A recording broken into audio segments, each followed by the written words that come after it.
Hello everyone, welcome you all on Indo पाठशाला। आज हम लोग इस वीडियो में डिस्कस करेंगे गांधी एरा यानी कि गांधी युग से related important type of questions को।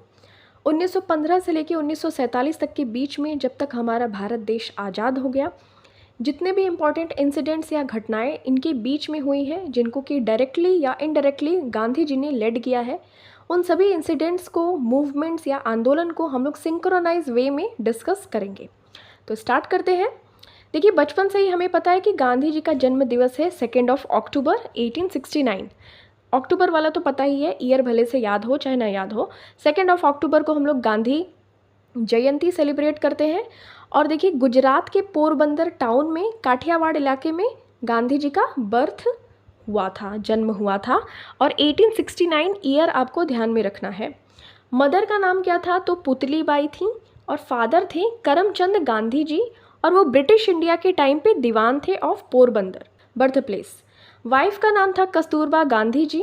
ऑटोबायोग्राफी, देखिए जो आत्मकथा होती है या फिर ऑटोबायोग्राफी होती है वो एक पर्सन खुद ही लिखता है, बट जो जीवनी होती है वो अनदर पर्सन लिखता है किसी और के बारे में। तो ऑटोबायोग्राफी गांधी जी ने खुद ही लिखी थी, और ये लिखा था गुजराती लैंग्वेज में। और ऑटोबायोग्राफी का नाम क्या है? The story of my experiments with truth, सत्य के साथ मेरे प्रयोग। सत्य अहिंसा के पुजारी भी थे गांधी जी, तो आप ऐसे याद कर सकते हैं। बुक्स की बात करें तो देखिए, यंग इंडिया, हरिजन, नवजीवन।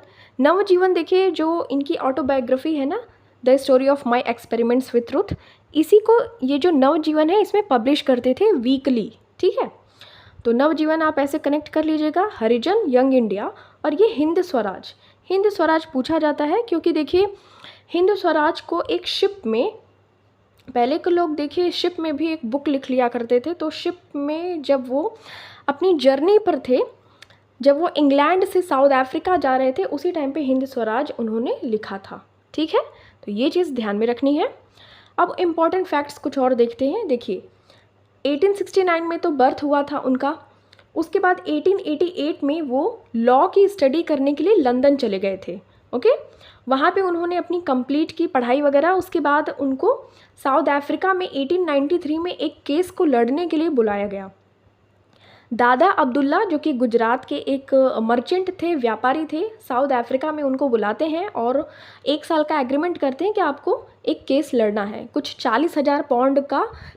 तो देखिए, गांधी जी वहाँ पे अफ्रीकन पीपल के राइट्स पे भी काम करते हैं बहुत के।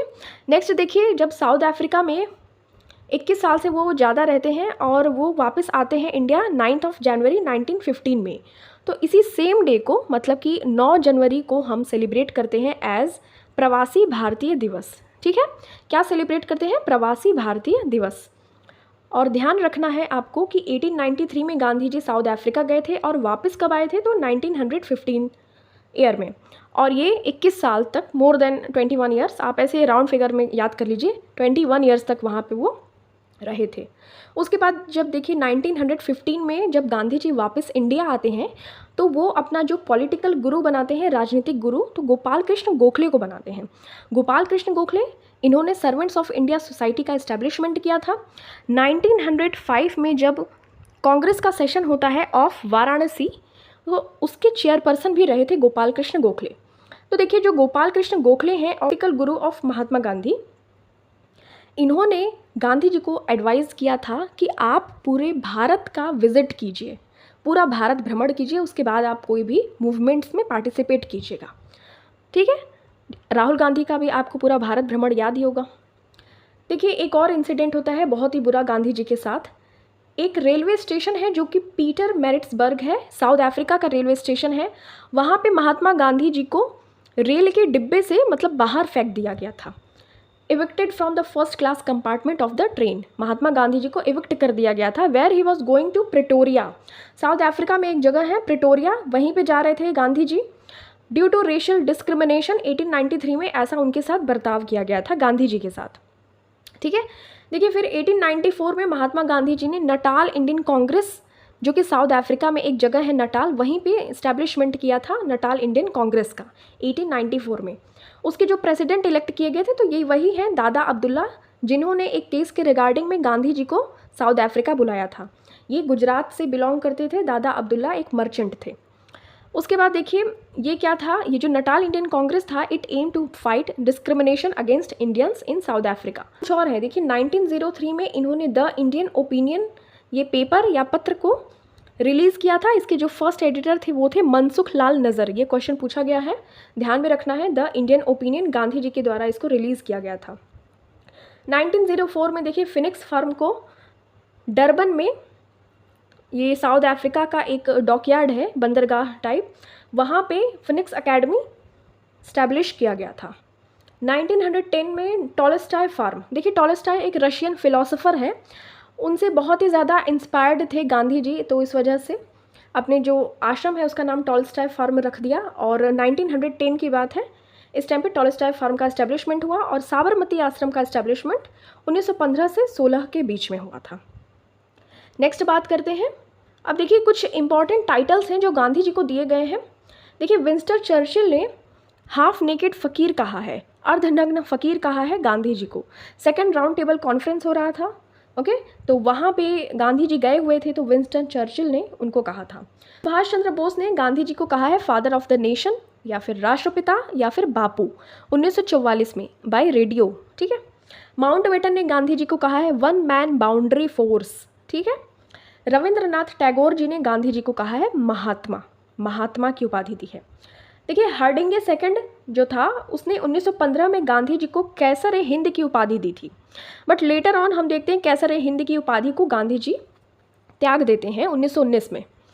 तो ये बोअर वॉर हुआ था, कहाँ पे, साउथ अफ्रीका में हुआ था। ये डच और अंग्रेज़ों के बीच में हुआ था, ब्रिटिशर्स और डच के बीच में हुआ था ये वॉर, और इसमें ब्रिटिशर्स की हेल्प की थी गांधी जी ने, तो इस वजह से केसर हिंद की उपाधि गांधी जी को मिली थी।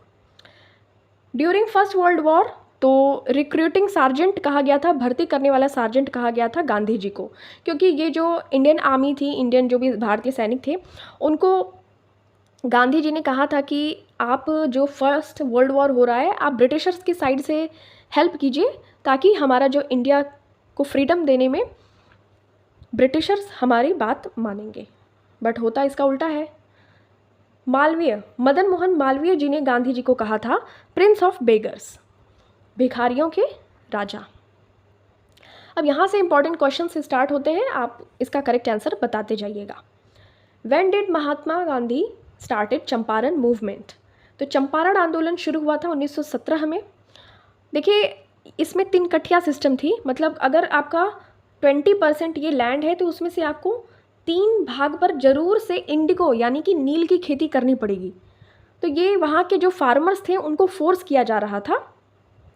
तो राजकुमार शुक्ल जो होते हैं, 1916 का लखनऊ अधिवेशन होता है, तो उस टाइम पे राजकुमार शुक्ल गांधी जी को इनवाइट करते हैं टू कम इन बिहार, बिहार के चंपारण डिस्ट्रिक्ट में आने के लिए बोलते हैं, और वहाँ पे कहते हैं कि आप ये 3 कठिया सिस्टम 3/20 पार्ट को ख़त्म कीजिए ताकि जो हमारे फार्मर्स हैं चैन से रह सकें। तो 19 अप्रैल 1917 में चंपारण आंदोलन या चंपारण मूवमेंट स्टार्ट किया गया था। उसके बाद देखिए 2 और आंदोलन थे, अहमदाबाद वाला और खेड़ा वाला, ठीक है। तो देखिए अहमदाबाद वाला जो कॉटन मिल स्ट्राइक था, ये 15 मार्च 1918 को किया गया था भाई गांधी जी। और देखिए खेड़ा सत्याग्रह जो था ये 22 मार्च 1918 को गुजरात में किया गया था। देखिए अगर पूछा जाए first hunger strike by Gandhi ji, पहली जो भूख हड़ताल थी वो अहमदाबाद मिल स्ट्राइक वाली थी, इसमें भूख हड़ताल किया गया था, ठीक है। ये इंपॉर्टेंट है, ध्यान में रखना है।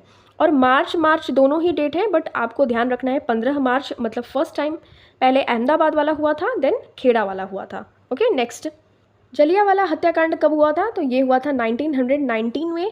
और देखिए सैफुद्दीन किचलू और सत्यपाल मलिक, इनकी गिरफ्तारी के अगेंस्ट में एक सभा चल रही थी 13 अप्रैल 1919 को अमृतसर पंजाब में। वहीं पे जनरल डायर आते हैं, गोलियां चलाने का आदेश दे देते हैं, बहुत सारे लोग मारे जाते हैं।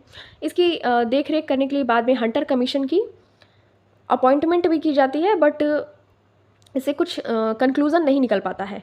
एक देखिए शिक्षा से, एजुकेशन से रिलेटेड 1882 में भी एक हंटर कमीशन आया था, तो वो डिफरेंट है, ठीक है।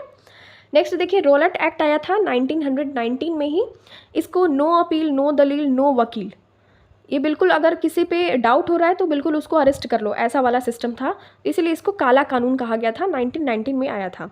खिलाफत मूवमेंट भी आया था, तो ये 1919 में ही आया हुआ था। ठीक है, नेक्स्ट देखिए बात करते हैं non cooperation movement started in, तो असहयोग आंदोलन कब शुरू हुआ था? 1920 में शुरू हुआ था। इसको लेकिन देखिए सस्पेंड भी कर दिया गया था फरवरी 1922 में। गांधी जी देखिए सत्य और अहिंसा के पुजारी थे, बट चौरी चौरा का जो इंसिडेंट होता है वहाँ पे जो एक थाने में आग लगा दी जाती है, तो उससे गांधी जी बहुत दुखी हो जाते हैं। तो इस वजह से इन्होंने जो ये चौरी चौरा वाला इंसिडेंट के बाद में नॉन कोऑपरेशन मूवमेंट को सस्पेंड कर दिया था 1922 में।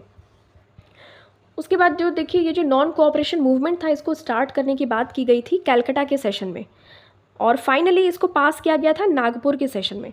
देखिए ये जो 1920 का कलकत्ता का सेशन था, इसकी अध्यक्षता की थी लाला लाजपत राय ने, और ये जो नागपुर वाला सेशन था इसको वी राघवाचारी ने किया था। ठीक है, जो कि दिसंबर 1920 में हुआ था। यही एकमात्र स्पेशल सेशन है कलकत्ता वाला जिसमें कि लाला लाजपत राय ने अध्यक्षता की है, जो कि एक्सट्रीमिस्ट से बिलोंग करते हैं। लाल बाल पाल ये होते हैं ना, लाला लाजपत राय, बाल गंगाधर तिलक और विपिन चंद्र पाल, तो इन दोनों लोगों ने तो नहीं की है। वही पूछते लाला लाजपत राय ने एक बार की थी, तो कलकत्ता वाला ही सेशन था 1920 वाला। ठीक है, तो ये चीज़ ध्यान में रखनी है। स्वराज पार्टी फॉर्म्ड इन, तो स्वराज पार्टी का गठन हुआ था 1923 में बाय मोतीलाल नेहरू एंड चित्तरंजन दास, और चित्तरंजन दास को हम जानते हैं देश बंधु से। दीन बंधु किसको जानते हैं? CF एंड्रयूज़ को जानते हैं, जो कि गांधी जी से बहुत ज़्यादा इंस्पायर्ड थे। गांधी जी भी उनसे थे inspired. The only Congress session which was presided over by Gandhi ji in, तो एकमात्र सेशन जिसकी अध्यक्षता गांधी जी ने की थी, तो ये 1924 का बेलगाम का अधिवेशन था। ठीक है, लेकिन अगर अटेंड की बात करें, मतलब जब सिर्फ शामिल हुए थे, तो ये हुए थे 1901 वाले में कलकत्ता के सेशन में। यहाँ पे है इन्फॉर्मेशन, देखो 1924 में बेलगाम का सेशन होता है कांग्रेस का, तो उसके जो चेयरमैन या प्रेसिडेंट इलेक्ट किए जाते हैं महात्मा गांधी जी। इंपॉर्टेंट फैक्ट देखिए, एकमात्र ये सेशन था बेलगाम वाला जिसको कि गांधी जी ने प्रिसाइडेड किया था। बट अगर पार्टिसिपेशन की बात करें तो 1901 में ही एकमात्र पार्टिसिपेशन था उनका कलकत्ता वाला। बट देखिए क्या होता है, ये दो चीज़ें हैं, ये UPSC का क्वेश्चन है कि फर्स्ट टाइम पार्टिसिपेटेड, तो ये 1901 आपका करेक्ट आंसर हो जाएगा। बट अगर चेयरमैन की बात करें तो ये 1924 वाला आंसर होगा। और देखिए कलकत्ता वाला था तो उस टाइम पे प्रेसिडेंट थे दिनसा वाचा। ओके, नेक्स्ट देखिए 1929 में क्या हुआ था, लाहौर का सेशन हुआ था, पंडित जवाहरलाल नेहरू इसके चेयरमैन थे, और यहाँ पे डिमांड की गई थी ऑफ पूर्ण स्वराज, कंप्लीट इंडिपेंडेंस। उसके बाद देखिए हमने क्या डिस्कस किया 1924। ओके, उसके बाद सिंक्रोनाइज वे में चल रहे हैं, तो 1925 का इंसिडेंट देखते हैं। काकोरी कॉन्स्पिरेसी हुई थी, काकोरी षड्यंत्र, अब तो इसको काकोरी ट्रेन एक्शन के नाम से जानते हैं, 9 अगस्त 1925 में। उसके बाद देखिए नौजवान भारत सभा, इसको भगत सिंह के द्वारा इस्टेब्लिशमेंट किया गया है, तो 1926 में। उसके बाद आते हैं हम साइमन कमीशन की बात करें अगर, तो 1927 में तो इसका गठन हुआ था, बट 1928 में ये आया था, came to India. White man commission इसको कहते हैं, इसमें 7 टोटल मेंबर्स थे और ऑल वर ब्रिटिशर्स, सभी क्या थे? अंग्रेज थे, कोई भी इसमें भारतीय नहीं था। तो इस वजह से लाला लाजपत राय ने इसका बॉयकॉट किया था। फिर आप देखेंगे कि लाला लाजपत राय को डंडे लाठी से मार मार के बिल्कुल मार दिया जाता है, इसका बदला भी लिया जाता है बाद में, बट वो तो चले जाते हैं। देखिए फिर बारदोली सत्याग्रह होता है 1928 में, गुजरात में होता है, ये वल्लभ भाई पटेल जी की अध्यक्षता में होता है। यहीं पे सरदार की उपाधि मिलती है, वल्लभ भाई पटेल जी को सरदार वल्लभ भाई पटेल कहे जाते हैं। गांधी जी का भी इसमें कंट्रीब्यूशन होता है। और देखिए HSRA, जो कि पहले HRA के नाम से जाना जाता था, 1924 में इस्टेब्लिशमेंट हुआ था, सचिंद्र नाथ सान्याल ने किया था। 1928 में फिरोज़ शाह कोटला मैदान, जो कि न्यू दिल्ली में है, वहाँ पे HSRA Hindustan socialist Republican army की इस्टेब्लिशमेंट की गई थी। ठीक है, तो ये की गई थी बाय चंद्रशेखर आज़ाद, भगत सिंह, सुखदेव थापर के द्वारा। तो ये बस आपको डेट ध्यान रख लेना है कि नेहरू रिपोर्ट 1928 की बात है। जिन्ना के जो 14 सूत्रीय डिमांड्स थे, ठीक है, 14 सूत्रीय डिमांड्स 14 पॉइंट्स, तो ये 28 मार्च 1929 को civil disobedience movement started in, तो सविनय अवज्ञा आंदोलन शुरू किया गया था 1930 में, ठीक है। और देखिए इंपॉर्टेंट फैक्ट, इसमें पार्टिसिपेशन था ऑफ 78 to 79, मतलब कहीं 78 डेटा देखने को मिलता है, कहीं 79 है, ठीक है। ऑप्शंस पे जो भी आए तो उस पर आप करेक्ट टिक कर लीजिएगा। साबरमती आश्रम से इसको स्टार्ट किया गया था 12 मार्च 1930 को, ठीक है। कहाँ तक जाना था, तो दांडी तक जाना था, यही सॉल्ट मार्च या फिर दांडी मार्च इसको कहते हैं। यहाँ पे एक कोस्टल विलेज है गुजरात का, वहीं पे है दांडी, ठीक है। साबरमती आश्रम से स्टार्ट किया गया था ये दांडी मार्च जो है, और कहाँ तक पहुँचना था, तो दांडी तक पहुँचना था। टोटल 24 डेज़, मतलब कि देखिए 12 मार्च 1930 से स्टार्ट किया गया था, फाइनली दांडी कब पहुँचे थे, 6 अप्रैल 1930 में। तो 24 डेज़ लग गए, 241 माइल्स थे, और अराउंड इसको देखा जाए तो 388 किलोमीटर में। तो यहाँ पे क्या किया था, दांडी पहुँचे और वहाँ पे they broke the salt law by, यहीं दांडी से ही फिर 1930 में सिविल डिसओबीडियंस मूवमेंट का स्टार्ट किया जाता है। तो देखिए यहाँ पे आपको एक चीज़ समझनी है, अगर पूछा जाए कि from where Gandhi ji started civil disobedience movement, तो ये होगा करेक्ट आंसर दांडी से, ना कि साबरमती आश्रम से, ठीक है। और कहाँ पे जाके ब्रेक किया था, तो दांडी पहुँचकर वहाँ पे नमक कानून को तोड़ा था, और 6 अप्रैल 1930 में पहुँचे थे वो। और ये स्टार्ट किया था तो साबरमती आश्रम से स्टार्ट किया था 12 मार्च 1930 को, ओके। नेक्स्ट, अब देखिए राउंड टेबल कॉन्फ्रेंस की बात कर लेते हैं। ये 3 राउंड टेबल कॉन्फ्रेंस हुए थे, doctor B R Ambedkar, Tej Bahadur Sapru ने, इन दोनों लोगों ने तीनों राउंड टेबल कॉन्फ्रेंस में पार्टिसिपेशन किया था। Gandhi Irwin pact signed in, तो गांधी इरविन समझौता हुआ था 1931 में, यानी कि 5 मार्च 1931 को गांधी इरविन समझौता होता है before the second round table conference in London. आप देखिए टेबल पे बैठ के खाना खाते हैं, मैकडोनल्ड में जाते होंगे, तो आप ऐसे याद कर सकते हैं कि जो राउंड टेबल कॉन्फ्रेंस होती है तो उस टाइम पे मैकडोनल्ड थे, ठीक है, ब्रिटिशर्स। अब देखिए गांधी जी अटेंड करते हैं सेकेंड राउंड टेबल कॉन्फ्रेंस को, और पूछा जाता है कि वो कौन सी शिप या जहाज़ से गए थे, तो एसएस राजपुताना जहाज़ से वो गए थे सेकेंड राउंड टेबल कॉन्फ्रेंस को अटेंड करने। वहीं पे उनको अर्धनग्न फ़कीर, हाफ नेकेड फ़कीर कहा जाता है, विंस्टन चर्चिल ने कहा था ये। और देखिए 11 पॉइंट्स का अल्टीमेटम यही है गांधी इरविन पैक्ट में, 11 सूत्री समझौते हुए थे, हालांकि इस पर कोई अमल नहीं किया था। द टू महात्माज, ये किसने कहा है, सरोजनी नायडू ने कहा है। टू महात्माज किसको किसको कहा है, गांधी को कहा है और इरविन को कहा है, टू महात्माज, ठीक है। पता नहीं कहाँ से इरविन को कह दिया। चलिए बात करते हैं अब नेक्स्ट। अब देखिए जो 1931 की बात हो रही है, तो एक और चीज़ हुई थी, भगत सिंह, शिवराम राजगुरु और सुखदेव थापर को फांसी दे दी गई थी, ओके। तो 1931 का ये बहुत ही बैड इंसिडेंट था। पूना पैक्ट साइन किया गया था, तो ये 1932 में किया गया था। 24 सितंबर 1932 को यरवदा जेल, सेंट्रल जेल है पुणे में, वहाँ पे महात्मा गांधी और बी आर अम्बेडकर के बीच में 1932 को पूना पैक्ट साइन किया गया था, ठीक है। Next, establishment of forward block in which year, तो ये 1939 में किया गया था। देखिए 1938 में हरिपुरा सेशन होता है, तो वहाँ पे सुभाष चंद्र बोस जी को इलेक्ट कर लिया जाता है एज कांग्रेस प्रेसिडेंट।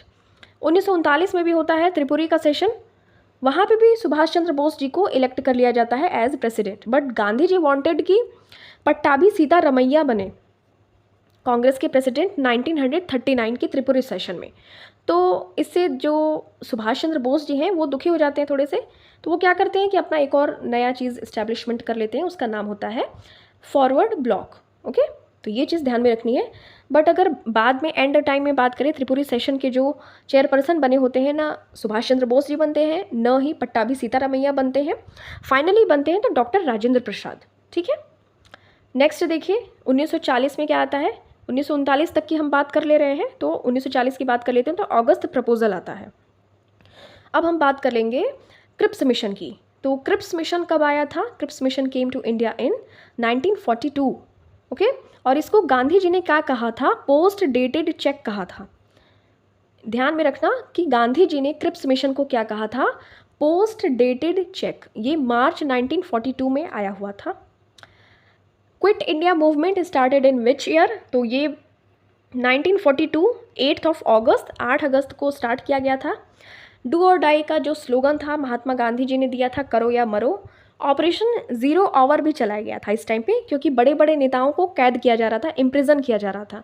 तो देखिए जो गांधी जी है ना, इनको इम्प्रिजन किया गया था आगा खान पैलेस में, ठीक है, ध्यान में रखना। ऑपरेशन ज़ीरो आवर चल रहा था ड्यूरिंग क्विट इंडिया मूवमेंट, जो कि 1942 में हुआ था, और ये बॉम्बे के सेशन में डिसाइड किया गया था ऑफ इंडियन नेशनल कांग्रेस। ये ध्यान में रखना कि ऑपरेशन ज़ीरो आवर में बड़े बड़े लीडर्स को इम्प्रिजन किया जा रहा था, जिसमें से जो गांधी जी को हम उन लोगों ने, ब्रिटिशर्स ने आगा खान पैलेस में इम्प्रिजन किया था। नेक्स्ट देखिए 1945 की बात करें तो ये वेवेल प्लान आया था। देखिए CR फॉर्मूला की बात करें तो 1944 में आया था, ये भी ध्यान रख लेना, 1944 में। और वेवेल प्लान या फिर शिमला कॉन्फ्रेंस, तो ये 1945 की बात है। नेक्स्ट अब 1946 की बात कर लेते हैं, क्योंकि देखिए हम लोग सिंक्रोनाइज वे में चल रहे हैं। 1945 तक की बात हो गई, अब 46 देखेंगे, 47 देखेंगे, कंप्लीट हो जाएगा फिर। 46 देखिए बहुत ही बुरा दिन था, क्योंकि इसको डायरेक्ट एक्शन डे, प्रत्यक्ष कार्यवाही दिवस मुस्लिम लीग के द्वारा इसको बनाया गया था। इसमें क्या था कि बहुत ज़्यादा मार हुई थी, कैलकटा किलिंग्स के नाम से इसको जानते हैं, बहुत लोगों की इसमें जान गई थी, ठीक है। ये it was a day of nationwide communal riots. Cabinet mission came in, तो कैबिनेट मिशन कब आया था, तो ये 1946 में आया हुआ था। इसमें देखिए 3 लोग थे, AV अलेक्जेंडर स्टेफोर्ड क्रिप्स, ये प्रेसिडेंट थे, पैथिक लॉरेंस। तो ध्यान में रखना जो क्रिप्स मिशन आया था 1942 में, इन्हीं के नाम पे आया था, स्टेफोर्ड क्रिप्स, तो इनको ध्यान रख लेना। AV अलेक्जेंडर और पैथिक लॉरेंस, ये 3 लोग हैं, पूछ लिया जाता है। माउंटबेटन प्लान फिर आ गया था 3 जून 1947 को। फाइनली फिर हमारा जो इंडिया है वो आज़ाद हो जाता है। Gandhi ji, the great soul of our India, father of nation. ये जब हमारे इंडिया को इंडिपेंडेंस मिली थी ना, तो गांधी जी कहाँ थे, कैलकटा में थे, ठीक है। और देखिए बात करिए अगर महात्मा गांधी जी को मार दिया गया था, Mahatma Gandhi ji was assassinated by Nathuram Godse on 30 January 1948। Age 78 थी उनकी उस टाइम पे। और जो इनकी अभी समाधि स्थल है उसको हम राजघाट के नाम से जानते हैं, ग्रेवयार्ड जो है इनकी, ठीक है। Now this question is for you, when did Champaran movement started? Champaran आंदोलन कब शुरू हुआ था? इसका करेक्ट आंसर आपको कमेंट सेक्शन में देना है। Thank you so much for watching this. मिलते हैं आपसे नेक्स्ट वीडियो में। आई होप आपको ये वीडियो पसंद आई होगी। टिल देन टेक केयर, अपना खूब सारा ख्याल रखिए।